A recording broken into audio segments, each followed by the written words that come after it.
Salam kasih dari Tuhan kita Yesus Kristus. Shalom.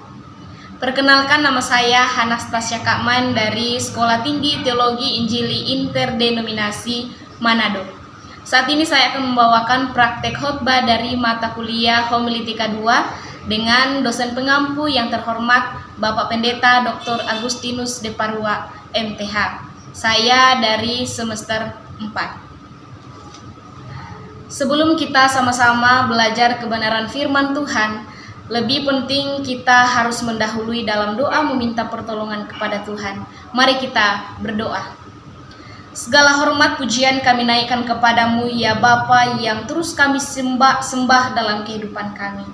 Kami bersyukur ketika kami ada saat ini itu semua karena berkat dan pertolongan-Mu. Karena itu kami bersyukur dan kami meminta pertolongan-Mu dalam kami sama-sama belajar kebenaran firman-Mu. Dengan pertolongan-Mu kami dapat belajar bersama-sama dan Tuhan mampukan kami dalam mempraktekkan dalam kehidupan kami. Terima kasih Tuhan, kami siap sama-sama belajar kebenaran firman-Mu. Ampuni segala dosa dan pelanggaran kami. Haleluya. Amin. Kita akan sama-sama belajar kebenaran firman Tuhan di dalam dalam perjanjian baru, di dalam 1 Korintus pasal 15 ayatnya yang pertama hingga ayatnya yang ke-11. 1 Korintus pasal 15 ayatnya yang pertama hingga ayatnya yang ke-11. Lembaga Alkitab Indonesia memberi judul Kebangkitan Kristus, firman Tuhan.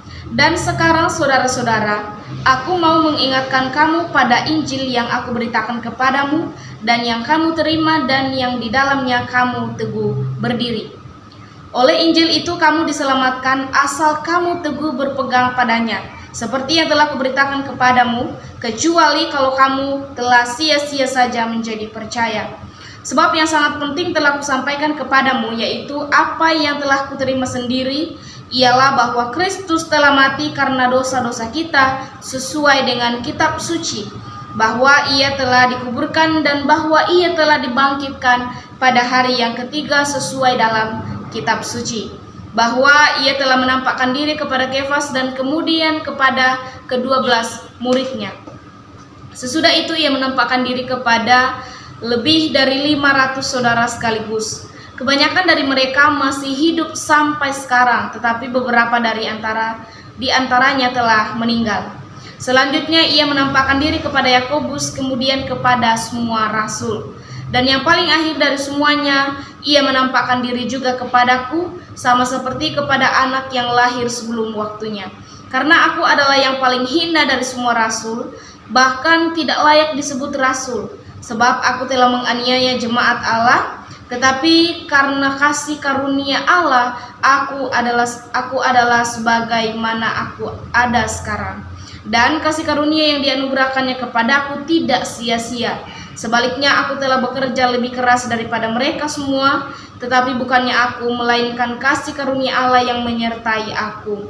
Sebab itu baik aku maupun mereka, demikianlah kami mengajar dan demikianlah kamu menjadi percaya. Amin. Kebenaran firman Tuhan. Saudara-saudara yang sama-sama diberkati oleh Tuhan kita Yesus Kristus, mengimani akan kebangkitan Kristus adalah merupakan inti dari kekristenan yang sejati. Melalui kebangkitan Yesus Kristus inilah kita dapat melihat bagaimana kuasa Allah dinyatakan bagi dunia ini yang luar biasa dahsyatnya. Karena itu, dengan kita mempercayai adanya kebangkitan Tuhan kita Yesus Kristus, maka kita juga mempercayai eksistensi Allah dalam hidup kita. Kalau Allah itu ada, Ia akan menciptakan segala sesuatu, termasuk alam semesta, dan berkuasa atas segala-galanya.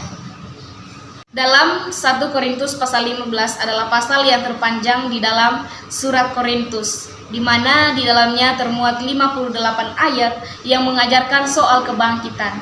Dimulai dengan ajaran tentang kebangkitan Kristus, kemudian soal kebangkitan orang-orang percaya, dan yang terakhir masalah kebangkitan tubuh.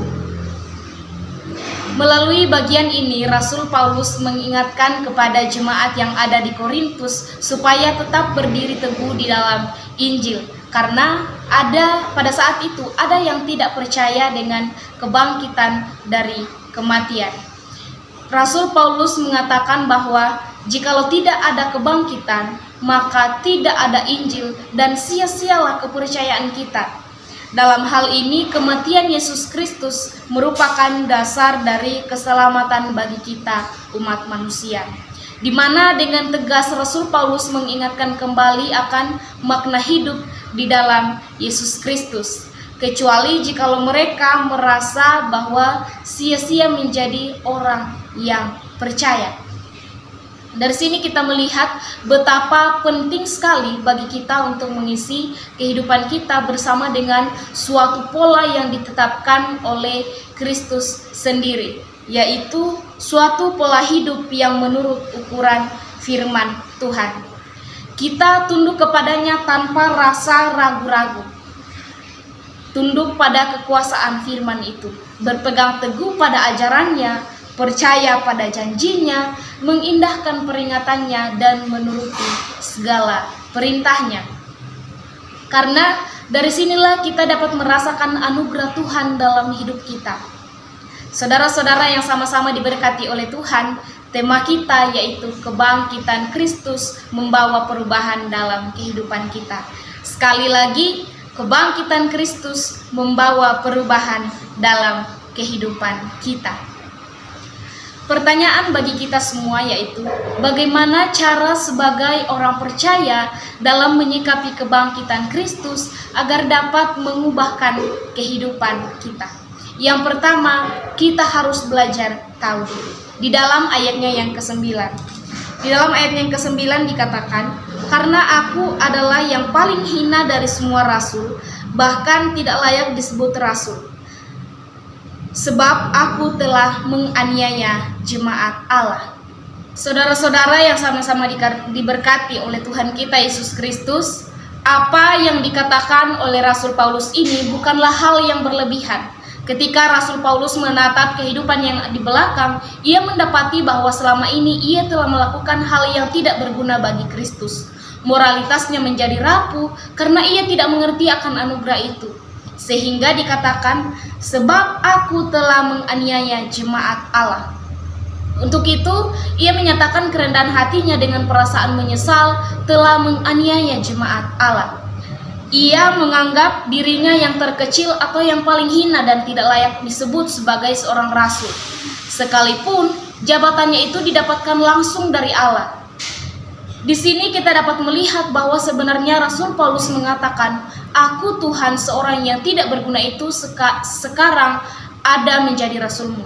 Semata-mata itu karena kasih karunia Tuhan.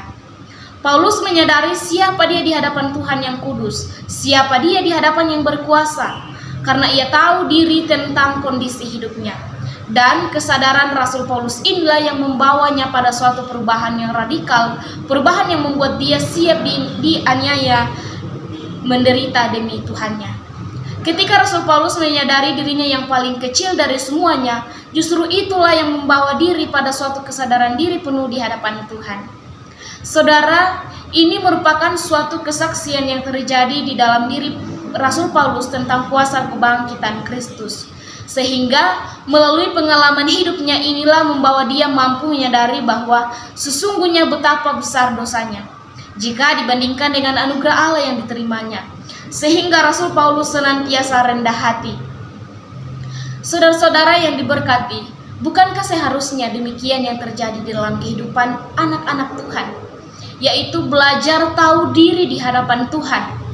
Berapa banyak dari kita yang menyadari kehidupannya adalah sebuah anugerah Tuhan?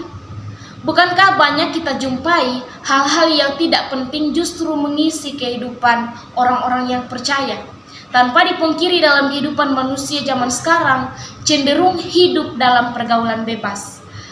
Contohnya, merokok, meminum minuman keras, mengonsumsi narkoba, bahkan seks bebas dan sebagainya. Sehingga membawa kehidupan mereka dalam dosa dan mulai jauh daripada Tuhan. tanpa mereka sadari bahwa kita di dunia ini adalah anugerah Tuhan, dan Tuhan ingin kehidupan kita dipakai hanya untuk kemuliaan Tuhan. Kemudian yang kedua, bagaimana cara kita sebagai orang percaya menyikapi kebangkitan Kristus agar dapat mengubah kehidupan kita, yaitu menyadari bahwa hidup ini adalah kasih karunia Tuhan. Di dalam ayatnya yang ke-10, di dalam ayat 10 dikatakan, tetapi karena kasih karunia Allah aku ada sebagaimana aku ada sekarang, dan kasih karunia yang dianugerahkannya kepadaku tidak sia-sia. Sebaliknya aku telah bekerja lebih keras daripada mereka semua, tetapi bukannya aku, melainkan kasih karunia Allah yang menyertai aku. Saudara-saudara yang diberkati oleh Tuhan kita Yesus Kristus, seorang yang tahu diri akan senantiasa mengerti kehidupan yang dijalaninya adalah semata karena anugerah Tuhan.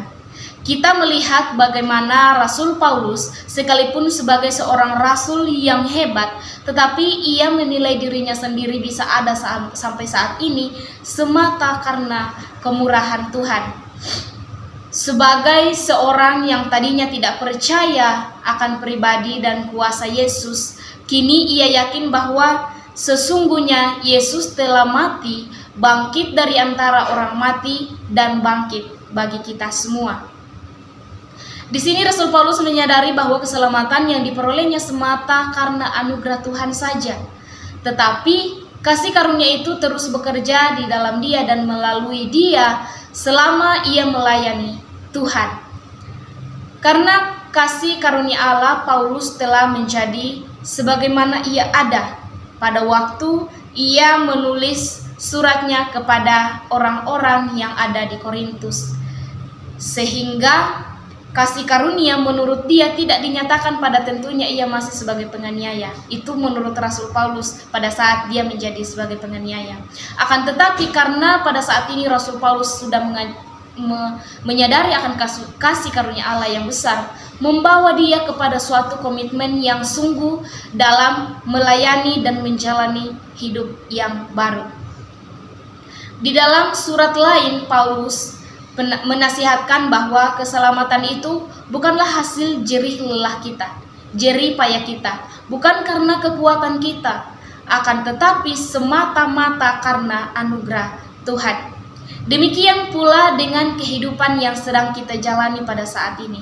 Kalau kita dapat melakukan dan dimampukan untuk segala sesuatu, itu semua karena Tuhan yang luar biasa. Bukan karena mampunya kita, bukan karena kuat dan gagahnya kita, tetapi semata karena Tuhan. Jadi baik keselamatan maupun kehidupan semua diberikan Tuhan sebagai anugerah buat kita. Ini adalah konsep yang harus kita pahami sebagai anak-anak Tuhan, di mana kesadaran penuh atas kedaulatan Tuhan yang maha kuasa dan hak istimewa Allah dalam mengatur dan menetapkan hidup kita. Mari sama-sama kita memahami kehidupan sebagai anugerah Tuhan. Dari sinilah kita dapat menjalani kehidupan yang menyenangkan hati Tuhan. Ketika kita sudah menyadari bahwa hidup ini adalah anugerah Tuhan. Jadi mari kita meninggalkan dosa yang lalu, dosa yang sangat buruk. Sebagai orang percaya meyakini bahwa Yesus mati hanya untuk menebus dosa kita, menebus dosa manusia. Melalui kebangkitannya kita memperoleh kehidupan yang baru, yang hidup di dalam kekudusan bersama dengan Tuhan kita Yesus Kristus. Seperti pengalaman saya di masa lalu, tidak mengerti sungguh-sungguh bahwa hidup ini adalah semata karena anugerah Tuhan. Saya tidak menyadari bahwa saya ini berharga. Saya sangat berharga di hadapan Tuhan. Pada saat saya kelas 6, saya sempat merasa sangat minder. Karena ada salah satu teman saya yang tidak mau berteman dengan saya. Tapi, ya begitulah anak-anak. Pada saat itu saya sangat merasa minder. Mengapa? Karena saya belum mengerti bahwa hidup ini adalah anugerah Tuhan. Hidup ini adalah anugerah yang luar biasa daripada Tuhan. Artinya bahwa Tuhan sudah menebus kita dengan darah yang mahal, darah yang tiada noda. Hanya untuk siapa? Hanya untuk kita.